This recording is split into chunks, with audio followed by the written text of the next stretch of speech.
The next step is to begin pulling our supplemental or patterned weft really, really tight to create the resists for the shibori. So it kind of depends on how I go about this because these are so far apart, an inch apart. I am going to go ahead and clip each one of these loops, and then I'm going to tie them together tightly so then when I pull from this side, it doesn't pull out of the fabric. Now, up here where I did a little bit closer of a resist, I might be able to get away with tying this to this bundle, this loop to this loop, but I'll probably still cut those just for consistency purposes on this piece.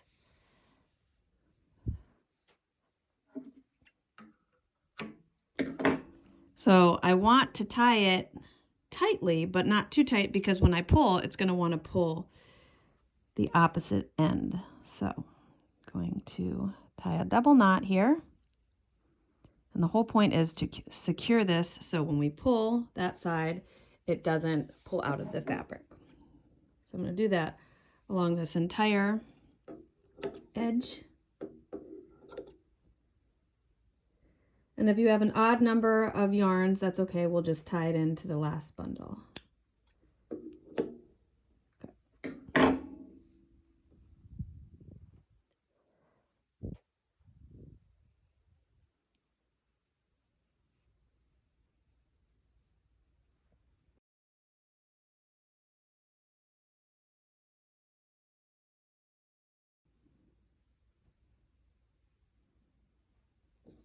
I'm going to take this end and tie it with this end here.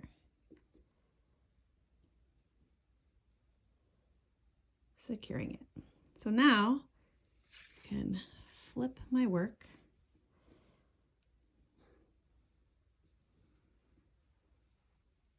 Just going to organize my wefts here.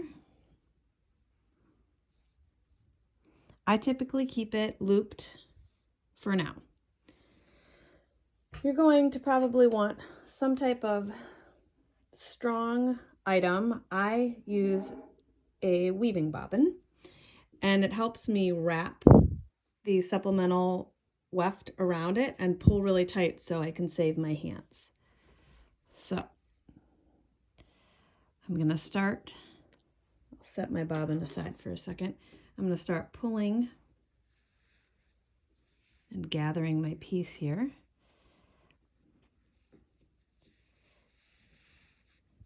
See how it just kind of gathers the fabric nicely as you pull.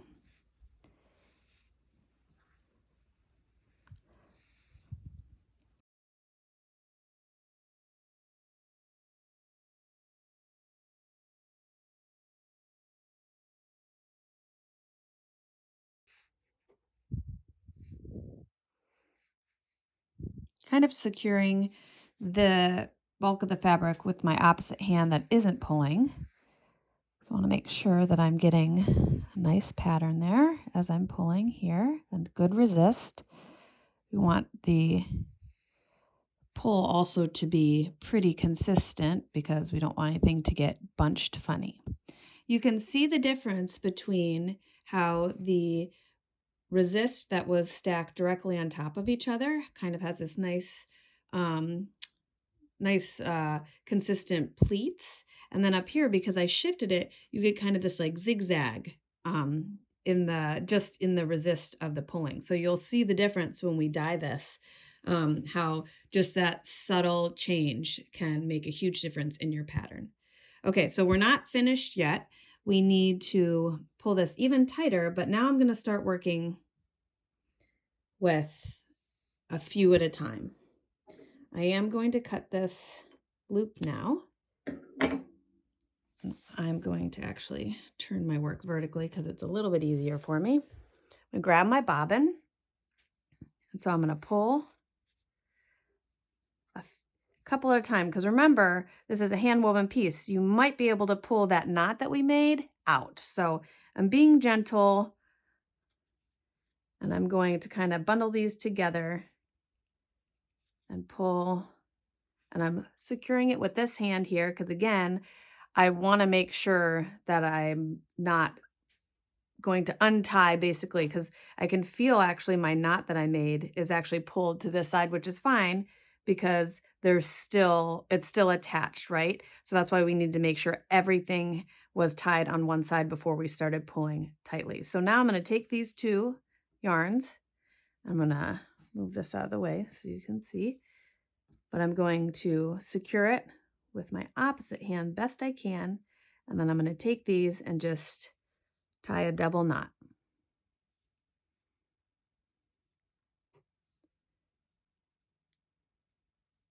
And I pulled a little bit tighter because we want this to be really, really tight.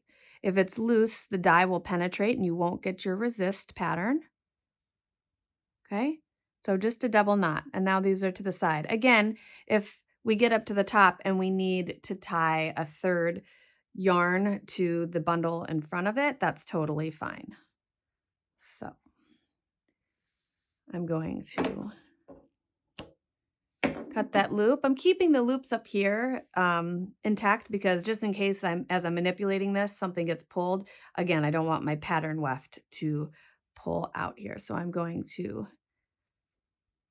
kind of pull these really tightly. Again, if you wove something really dense and it's hard to pull, you can take that bobbin and pull a little extra tight there.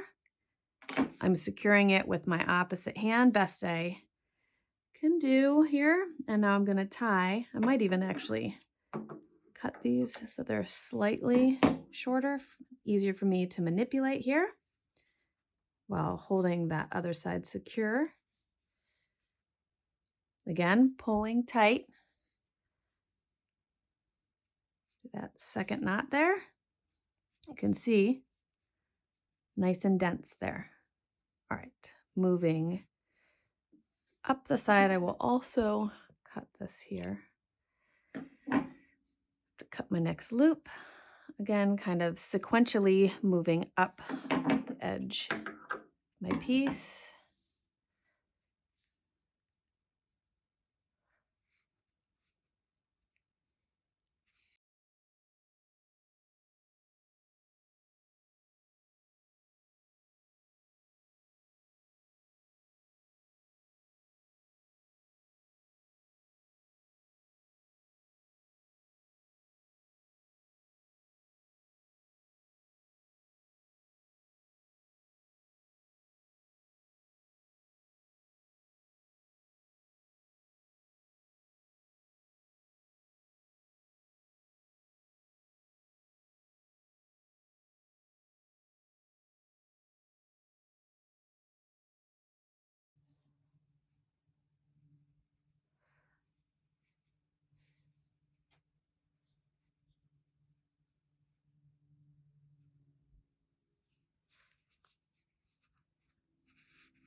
All right, so just again to show you the difference, the top part where I had more intersections and then they were shifted over about an inch, you can see the difference between that pleat and then the straight pleats here.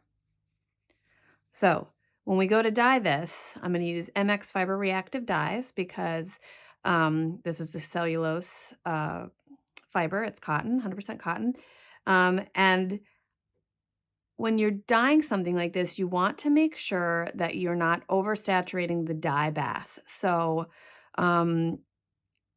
less is more because we want to make sure that we get these resists. And if you oversaturate the dye bath and you didn't pull it quite tight enough, it's definitely going to saturate the whole thing and you'll have a consistently dyed piece of fabric when you undo this. So that's obviously not what we want when we're specifically weaving something for woven shibori.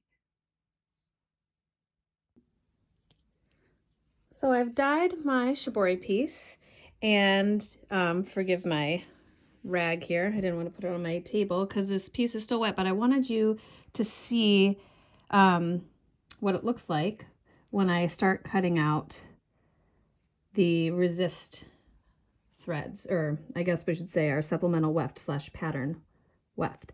So you can see as I pull it apart right here the resist that happened. So carefully, because I like to cut it out, to cut out these wefts before it dries, but you don't want to obviously cut your fabric. So I cut them out.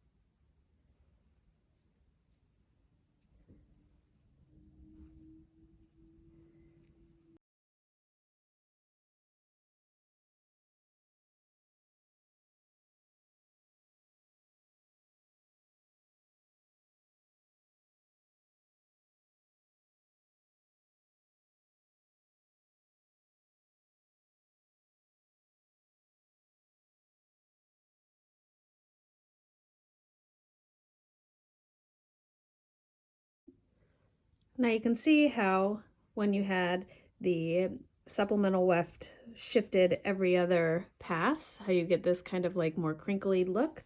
And then when you had them lined up directly on top of each other, you have this more of like a straight pleated look.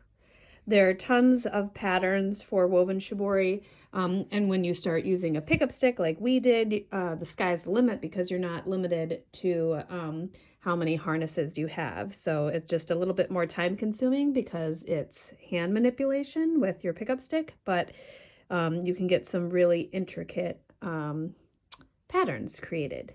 So you'll see these little holes from the supplemental weft from pulling that can be easily kind of like shrunk back together. I'm going to dunk this in some water and then lay it flat to dry. You also see that it remembered the creases that I pulled, so it's not laying flat. So I will also, once I dunk it, kind of like pat it and lay it flat to dry, so then my piece is nice and smooth.